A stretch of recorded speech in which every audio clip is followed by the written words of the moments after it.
morning. I am a human being. Cut! Now listen, you guys. These are proud and sensitive people, okay? Okay. They've had a pretty rough time, but we're going to start treating them as human beings, right? Right. Right.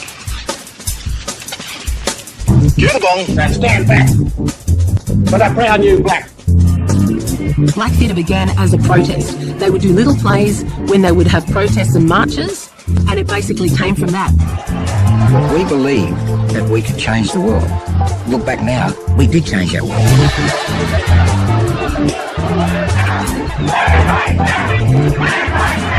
It felt that there was a need for wider Australia to really have a better understanding and appreciation of us as a people who were disenfranchised and dispossessed. So that's what it was about.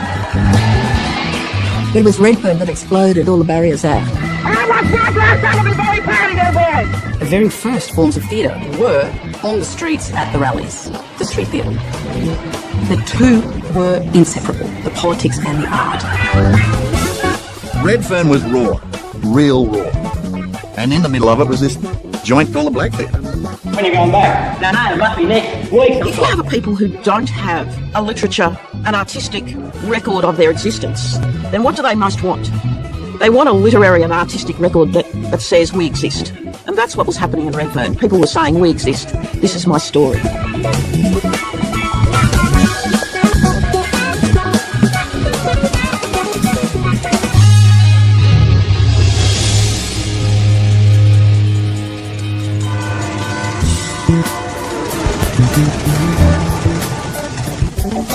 People just come there with their suitcases, and which is what I did. Basically came down here not knowing anybody and took a chance because there seemed to be opportunity in Sydney, Redfern. The end of the reserve system and the mission stations, and so a lot of people coming into town looking for work. These are the streets of Sydney where the Aborigines live.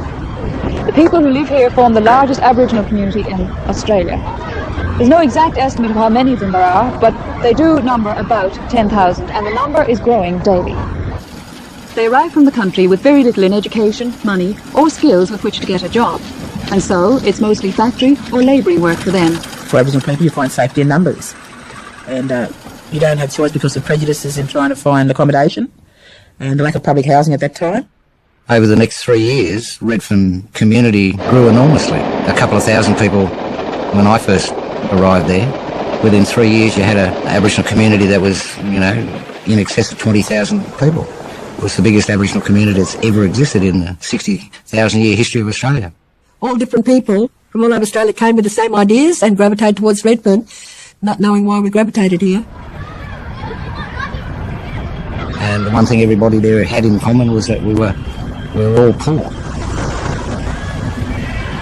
Redfern was regarded by the rest of Sydney, I suppose, as the slums.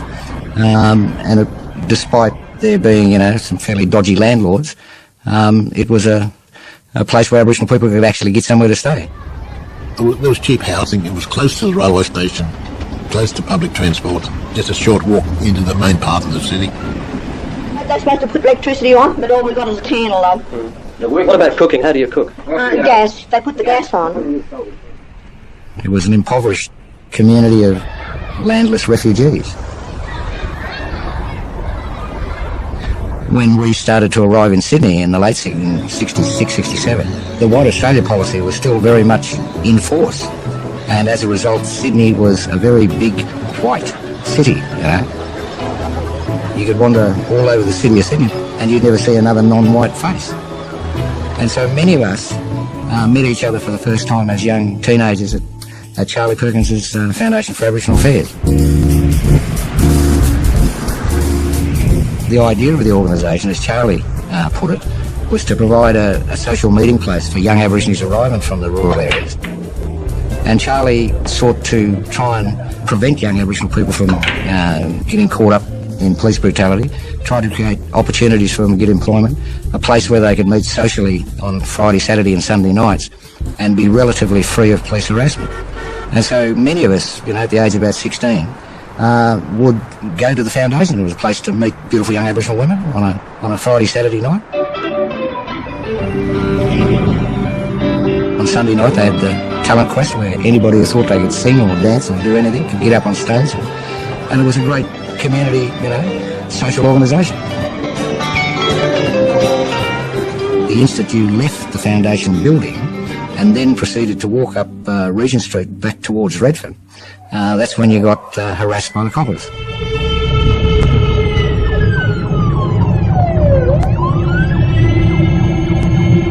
Back in the 70s, there was no Aboriginal liaison. There was no go-betweens between what we did. We were taken away and thrown into custody because the crime happened down the street, and there just happened to be a blackfellow in the neighbourhood, so let's blame him. The war between the police and Aboriginal people was constant. It was a crime to be black. It didn't matter what the charge was. The real charge was walking while black. If you're black, you're a thief. You're supposed to sit back and be bashed around, and we're not going to take it any longer. You don't think you provoked the situation in any way? Yeah, by being black. The Empress Hotel was a place where people gathered. People who can't go there with their suitcase, looking for friends, looking for family to stay with. That was really a meeting place, that hotel. But of course it wasn't such a safe place. Redfern at that time was bloody scary. I mean, I lived around the corner in Newtown, and Newtown was a fairly roary suburb too, but man, it was genteel compared to Redfern. You had to be a bit careful wandering around Redfern there. There were pubs that you didn't dare go into, let me tell you. And the Big E was a tough pub, so tough that even the police, when they raided it every Friday and Saturday night, would not enter by themselves. They'd wait till there was enough police there, and they'd form a flying squad and burst through the doors and arrest everyone they could grab. And on a Thursday, Friday, Saturday night, outside the Empress, you could almost set your watches by the coppers. The police harassment had a significant role in politicising all of us. I mean, I've always said that the beginning of my political education was when I got a good kicking from a bunch of thug coppers in the Regent Street police station in Redfern. It was common knowledge that if you're a woman, you could get picked up, beaten up, that rapes did occur. So you feel like you're living under siege. One more white fella touches me on the street and abuses me, I am going to punch them out. And I did. And so did everybody else. And the cops would come and get us. The police hated us. And that was the excuse, is that they caught us defending ourselves, they would take us to the cells and flog us. The cells were called the abattoirs. The cells were covered with Aboriginal blood. And you don't want your children to know that this is how they're going to be treated, so you protect them from it, and you build walls around them, and you do all kinds of things to make sure they don't get treated like that.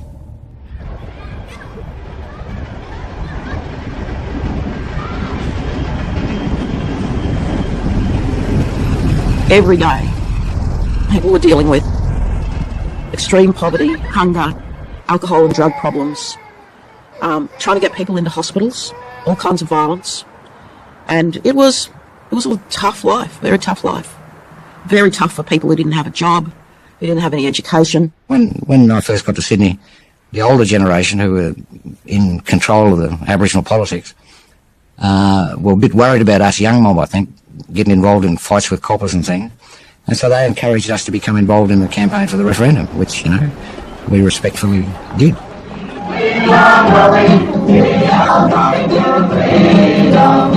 Even though this referendum was such a spectacular success, despite that enormous reservoir of goodwill that seemed to be out there in white Australia towards, justice for Aboriginal people, in the immediate aftermath, nothing changed. In fact, things in New South Wales got worse. And we just felt something had changed. And I really believe people were willing to lay their lives down for that. Paul Coe came to me and handed me a book called Autobiography of Malcolm X, and he said, read this.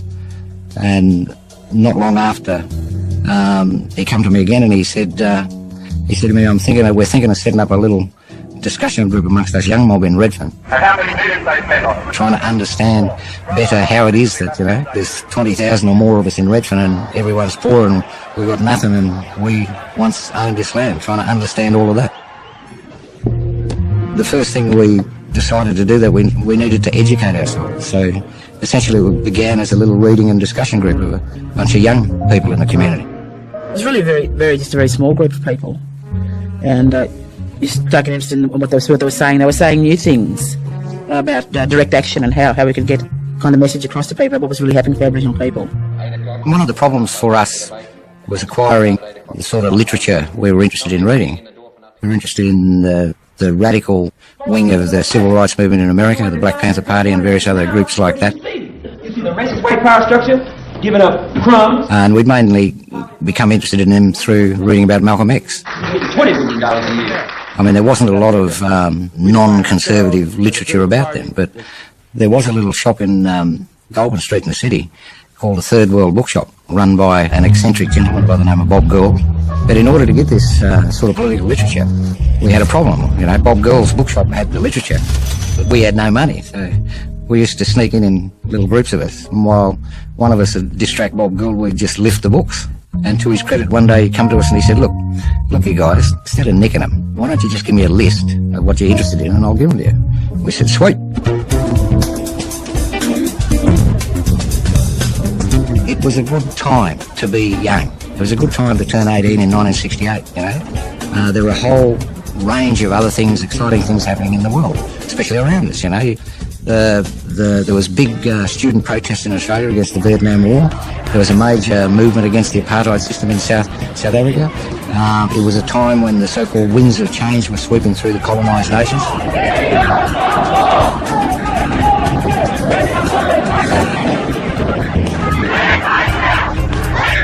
As young people, we were impatient, and in the process of learning how other peoples in other parts of the world were reacting and responding to similar sort of situations. And we looked at ways in which we might adopt and adapt some of the tactics and strategies of the Black Panther Party. So we thought what we need to do is start monitoring the police. We set up a pig patrol, we'd start spying on the police, we'd start recording what they were doing in our community. We started going into the Empress Hotel in Redfern on a Friday night, armed with 3 notebooks and 3 pencils.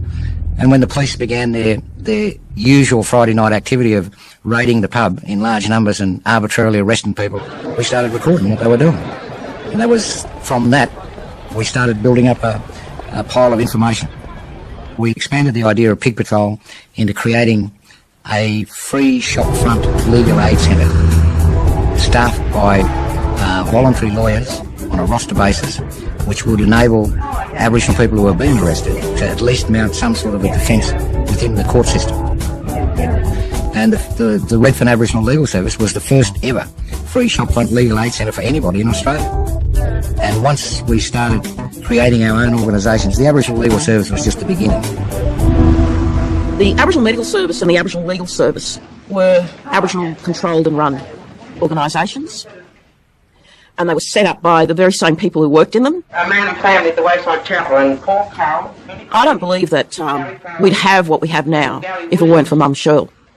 So she was actually, you know, the kind of godmother of the Aboriginal Medical Service. Whether you liked it or not, there was Mum Shirl. It was really, really touch and go the whole time. Volunteer doctors, Catholics, nuns stealing from St Vincent's Hospital and bringing drugs down to us.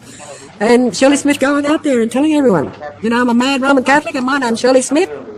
The money poured in because of her. When I say poured in, I don't know, dribbled in. Yeah. It was a battle to get funding. Self-help, through schemes like the Breakfast Project and the legal and medical services, is an attempt by the activists to get Aborigines moving, to find the confidence to help themselves. This is one of the things they mean by black power. But according to Mr. Gary Foley, a black theatre actor, they mean other things too.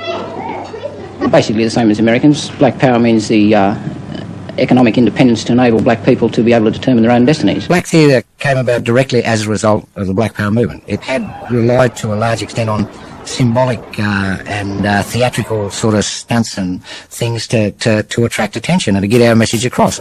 It was Bob Mazza who in 1970 travelled with a deputation of Aboriginal people to a conference on black power in Atlanta, Georgia, after which Bob and some of the others then went to New York. While they were in New York, Bob visited the National Black Theatre in Harlem and saw straight away the possibilities of political black theatre. So from going to America, you know, Dad was completely inspired by what was happening there and, you know, how all the black fellas were getting together and using theatre as a tool to tell their story. And he came back here all fired up. Dad was blown out, and it was not rocket science. He was obviously like, oh, far out, that's what we need. You know, along with all the other things that was being set up, as we need our own black-collar theatre company. And so when he returned to Australia, further down the track, he, along with Jack Charles, formed the key Aboriginal part of a theatre called the Nindathana Theatre in Melbourne. And they did a production called Jack Charles is Up and Fighting. And it was me seeing that production that opened my eyes to the possibilities of black theatre. I was young, crazy, political activist, never thought about theatre in my life. Motivation for black theatre was really Bob Massey. Dad was basically brought here. He had profile, he had some experience, and that was the idea, that he would come in and they could get some funding and they could get black theatre really happening. And that's when we moved to Sydney and landed in Redfern, right in the hub of the volcano.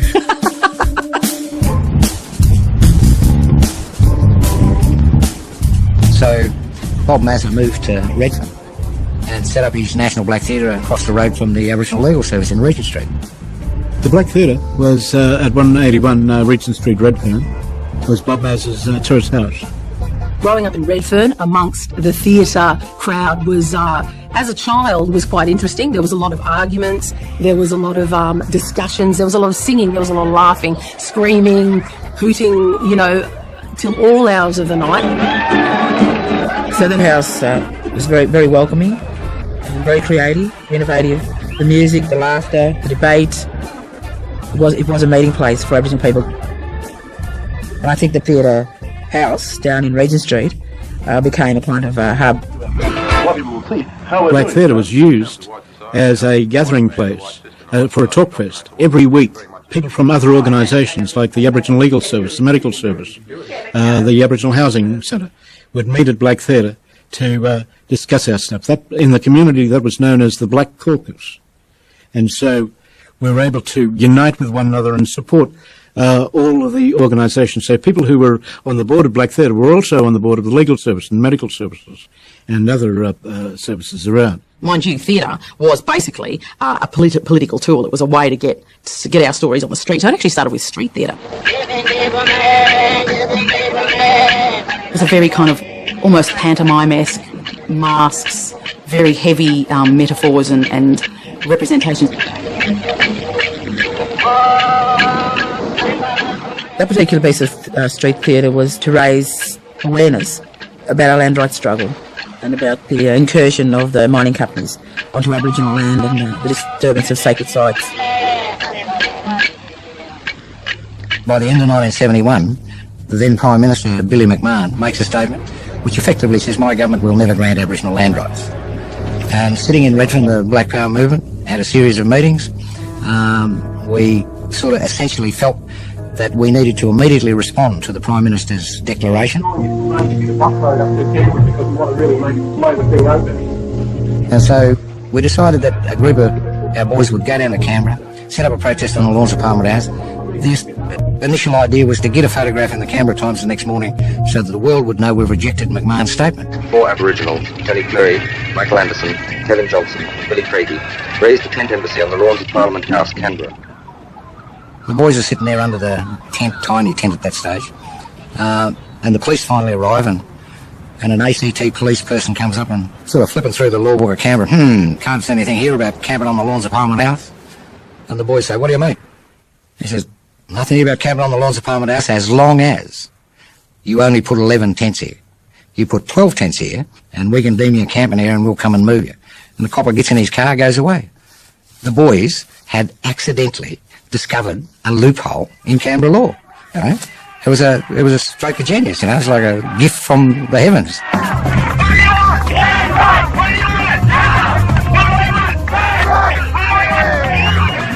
But the embassy itself was a continuation of some of the theatrical stunts that we dreamed up. And a lot of Australians didn't appreciate that at the time. I mean, you know, we were relatively harmless in that we'd chosen to employ, you know, theatrical stunts rather than pick up guns. And I thought we were doing Australians a favour, but they never seemed to see it that way. And it was a tremendous embarrassment for the McMahon government to be asked by foreign journalists, well, you know, an embassy inside Australia, an internal embassy, is there an internal nation of people here, you know?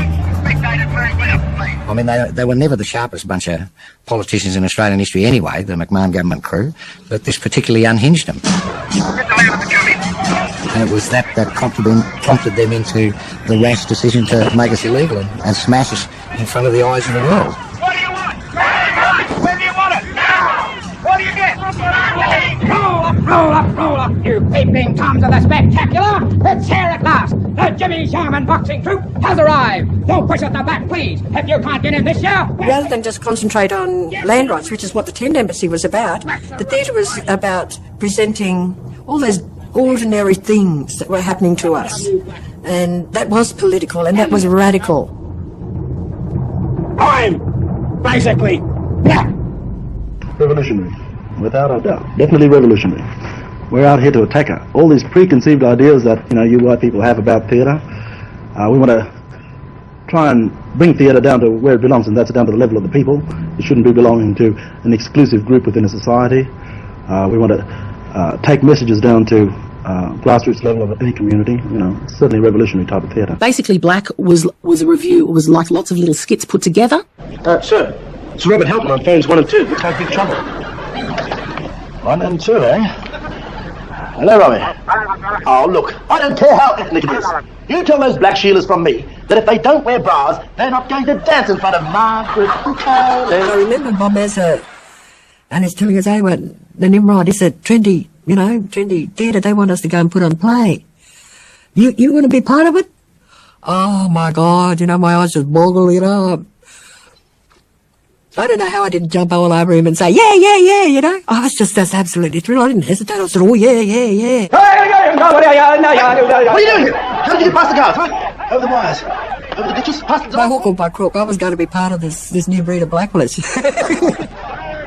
And I'm sitting down in the Nimrod Theatre in the bleachers watching them do rehearsal one day, and I must have laughed or something, because Bob looked up into the bleachers and said to me, what's the matter with you? I said, I could do that better than that. He said, come down then, you bastard, and do it, come on. Threw the challenge at me, and I said, okay. I don't think I did it better than what had been done, but it was sufficient for Bob to con me into becoming part of the crew. And so next thing you know, before I knew what was happening, somehow or other, I was in the cast of Basically Black.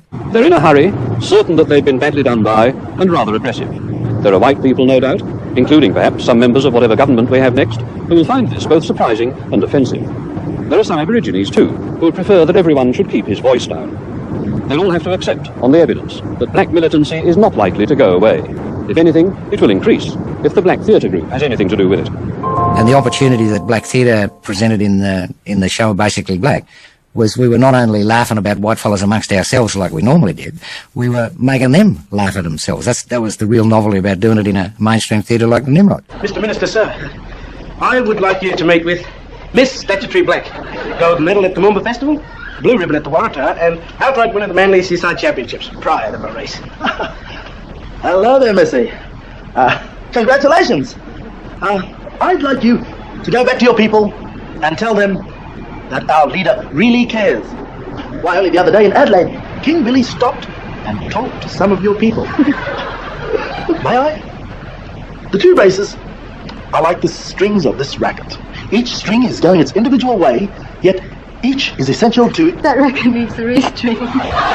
Sir, I'd like a phone if you don't mind. Thank you very kindly, sir. Thank you. I'll give them quality of life. Do you mind talking to your dusky friends camped down there on the lawn? Big walkabout, eh? Queen Bian, Bondi, Canberra. What was the reaction of the white audience to Basically Black? Well, the white audience that has been coming along, they said it's down to earth and it's no beating around the bush. And they really liked it. We've heard some comments relayed back to us up in the dressing room that the audience was quite thrilled with it. And this is something new to theatre, and theatre goes. In them days, if you're a black power activist and you're making speeches and things, invariably you encountered a fairly high level of hostility to what you were saying, whereas you could say almost exactly the same thing on a stage and make people laugh at it, and they'd get it. It was, it's one of the great things about satire and ridicule. I think it's great stuff. Line, the students are on to you. If they spring you, they'll give you a buck or two. They'll take up your cause with passion, for black is now the fashion. So ring your bell and pedal like hell on a We got bicycle. largely good reviews, but we got packed houses. That was the key thing. And as I recall, the final show, the final night of the final show, was the night of the 1972 federal election. So that all of these television screens were set up in the foyer, and after the show we asked our audience to join us as we watched the election results come in. We will legislate to give Aborigines land rights.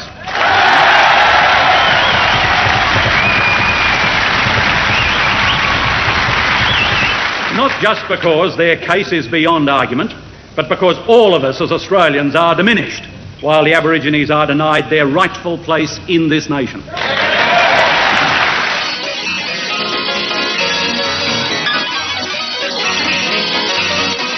And starring the Australian All Blacks, Bob Mazza, Gary Foley, Amy Corbin, Zach Martin, and Vinnie Williams.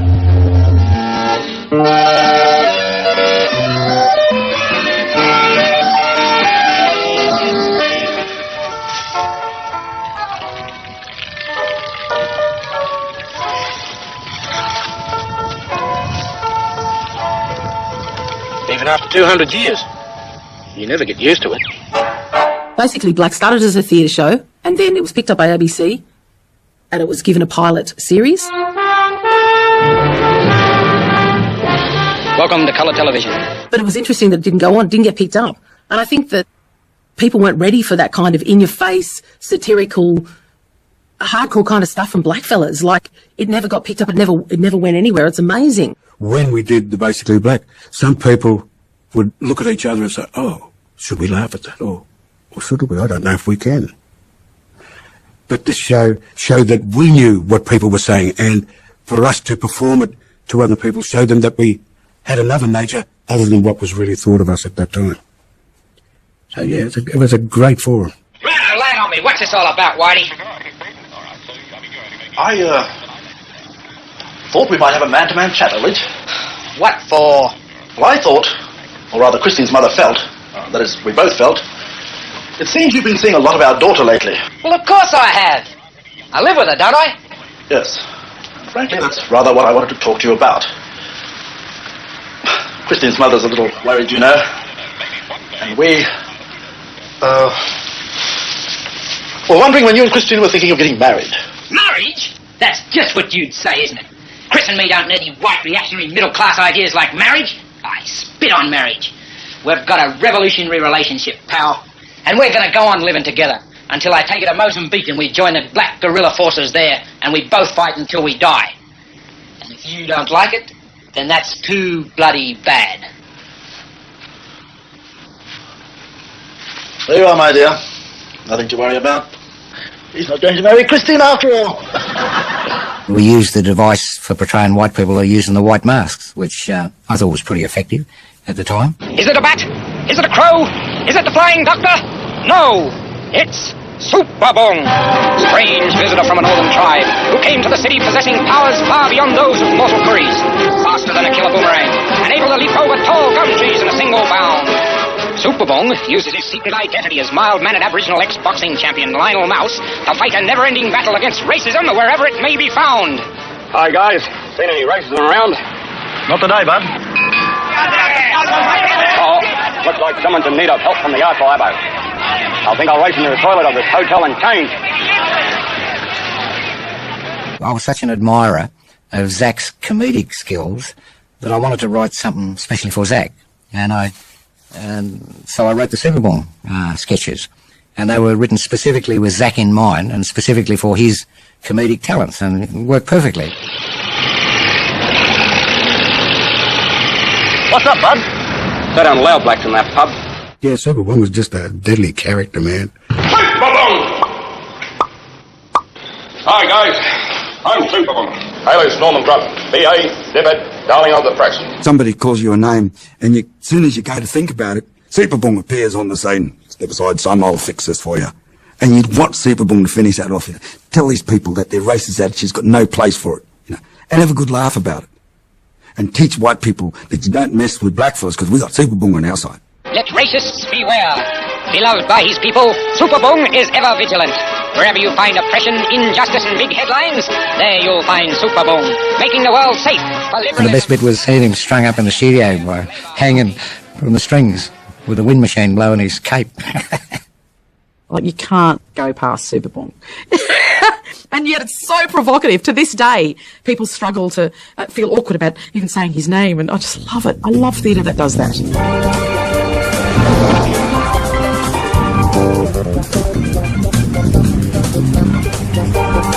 The Cape Street premises where Black Theatre took up residence, owned by the Uniting Church. The Uniting Church turned that building over to the Black Theatre. Actually, it was handed over to the people of Redfern.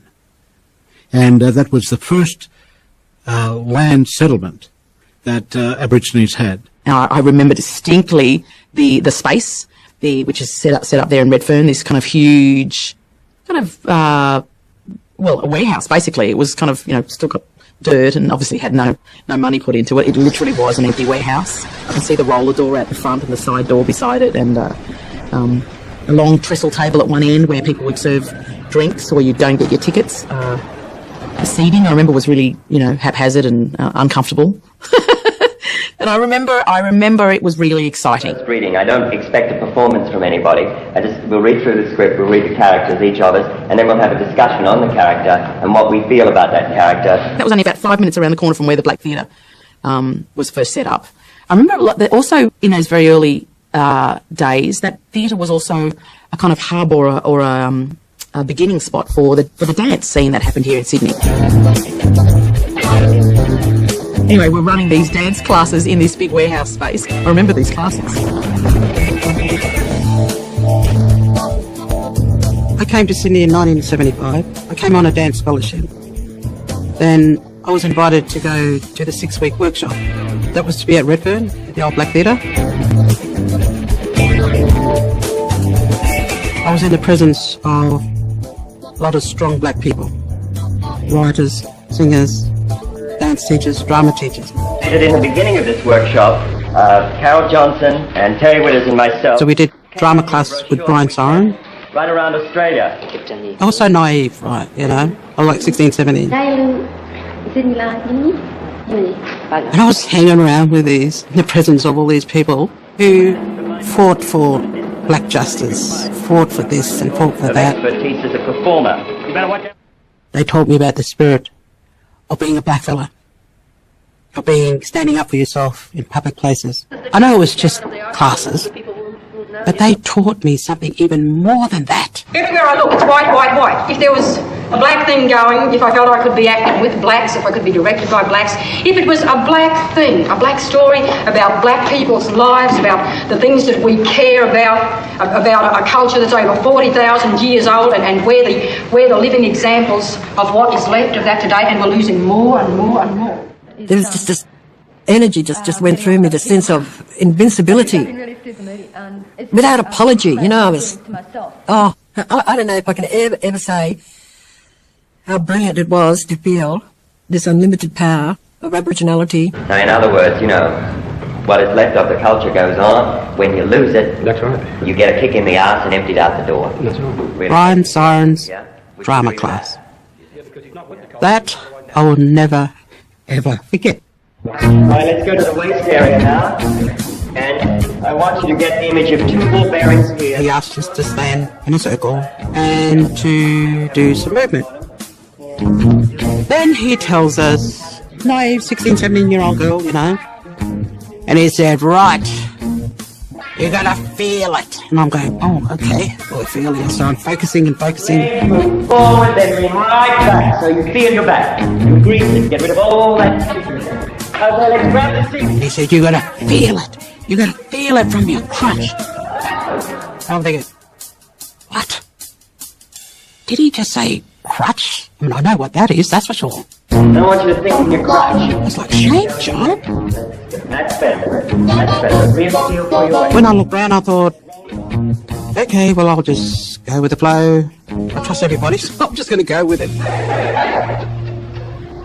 The acting side of it actually controlled my stuttering because it actually fixed me up.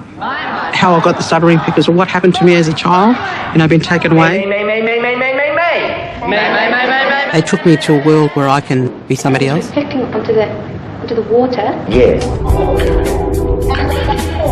None of them had any theatre training. None of them had any experience, and therefore didn't have any expectations of what that piece of theatre needed to be. So it was very, very liberating in that respect. And they just got up and did it. So, there was dance, there was theatre, there was art, there was music. There were some wonderful musicians. I went to the Australia Council to try to get money from the theatre. They said, look, we'll give you some money if you have white directors go in and run the show for you, do the directing and the producing. And I said no. To call it a black theatre, we needed to do everything from top to bottom. The two productions that came out of Black Theatre, or the first main productions, were two plays. One was The Cake Man by Bobby Merritt, and that was in 1975. And there was the Here Comes the Nigger by that brilliant playwright, Terry Bostow. Oh, delicious, lovely cake. Ah, that's a clever wee man. I'll give you cake. No trouble at all. Here it is then. That's a good fellow. No, mustn't give him that. It would only cause him pain. They are not accustomed to cake. They are not ready for cake. The Cake Man was the first full-length play to come through the National Black Theatre. It was written, directed, produced, initiated by blackfellas in Redfern. It was an amazing milestone for us now. I ain't going to school. I ain't got no dinner. Gubbars look at you. Eat their cakes and make me see 'em when they know I've got nothing. No dinner. You know what the Wolfbane said? Don't care. You don't care. I care. Wolfbane said you miss any more school, they're going to put you home for bad boys. Don't care. They do that to my baby, I'll die. Getting those plays on was a struggle in themselves. The Cake Man was written by Bobby Merritt, who was in jail at the time, and he wrote that as part of the prison workshop. And Bob Mazza had gone back and forth to the jail to get the script. He just put down his head right there. And he sneaked off in the bush, mate. Stayed there a long time.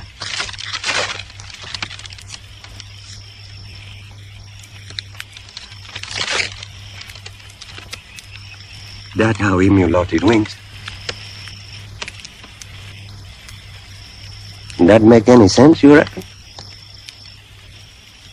The Black Theatre in Cope Street started to build a reputation and get the acknowledgement as a place to go to where you could see authentic Aboriginal theatre. I don't know what you know, sweet, will you? You're thinking of that dirty pub. That low-life, no-good, stinking pub in that Sydney. Well-shoved country boys go when they get there, because they don't know anywhere else to go. And then they get nothing but mad with booze in them, and no work, and no money, and in jail before they know where they are. Well, all the brothers and sisters go there, Ruth. Even Uncle Foley said that to me today. You asked him, he didn't. And he says if I think The Cake Man was really just addressing, after 200 years, what has happened to black people, as black people see it. And so you had the Christian mother, and then you had the alcoholic father. Oh, no. No, they're because some white people don't allow enough black people to drink anywhere else. That's why. For the opening night of The Cake Man, the cast had been fighting to get Robert Merritt out of Long Bay Jail so he could come and see the play that he'd written. On the opening night, there he was. He comes through the door with the police escorts, lots of police around, and they brought him in and he sat down and watched the show. He had his handcuffs on. And in the audience was Bobby Merritt, and he was handcuffed to two great big policemen. And we could see him up there in the corner. And the play finished, and thunderous applause, and they're calling out to the author. And Bobby Merritt came down out of the seats, teared, and he was dragging these two great big coppers with him. And he down to the stage, and he was throwing his arms up in the air. And they were being as professional as they possibly could. While Mr. Merritt was throwing their arms around, and it was a huge. It was just truly magic. Black Theatre in Redfern in, I think, middle of 1975, something like that. I'd been doing a play at the Nimrod Theatre earlier in the year, and there was another play going on at the same time upstairs that involved the Aboriginal actor Bob Mazza. And Bob said to me at one stage there there's this play being done at the Black Theatre. There's a part that would be right for you. I'd love you to do it. So what Here Comes the Nigger by Jerry Bostock did was take the heart of racism and serve it up to an audience in a way that they had never seen it or thought about it before. And even the title, Here Comes the Nigger, shocking. You know, the play was shocking. That's why it was so exciting. It was a really raw, gutsy drama, and I played a Vietnam vet who doesn't like the idea of his sister being involved with a black man. When we started putting on the performances, the gummies, the Aborigines, local alcoholics, would bypass the theatre. They would skirt right around it because they didn't want to give the white audience any bad vibes about the theatre, because they wanted them. There's a pride in the community about people giving their bit to the black theatre performance. I, worked during the day at the Aboriginal Medical Service, and then I would go to rehearsals at the Black Theatre.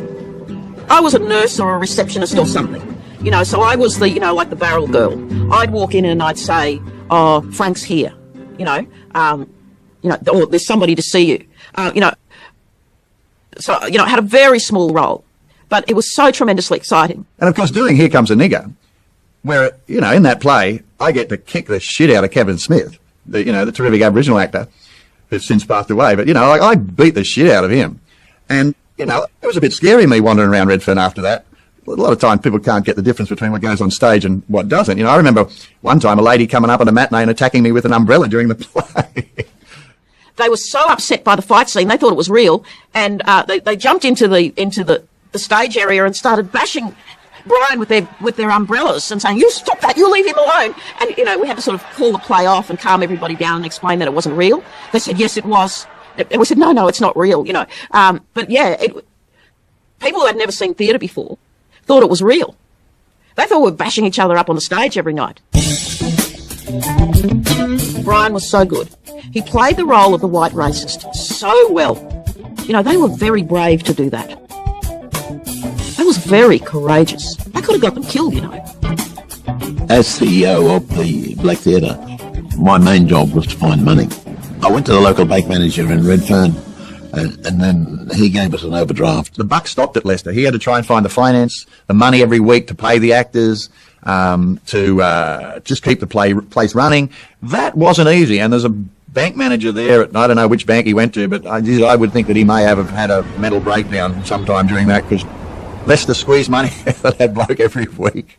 He must have been a good salesman, Leicester. What we did have money for was the bail fund. And every night somebody at the theatre would stand by with the bail fund, because you never know, it was kind of the modus operandi. If somebody gets arrested, you run straight up to the police station in Redfern and bail them out, or the show doesn't go on. And come Friday, we would never know where we were going to get paid. And we knew that Lester was down there late afternoon Friday, talking to the local bank manager to convince him that to give the money to pay the checks, because next week there was crowds coming to the play. Each Friday we go, "Well, are we on next week or not?" And he'd pay out the money and he'd go, "Yep, we're on for another week." You've proved yourself a real Christian. The three of us have got to see you in church on Sunday. There was a point where I suddenly realised that it was groundbreaking. And it's when we saw the impact on the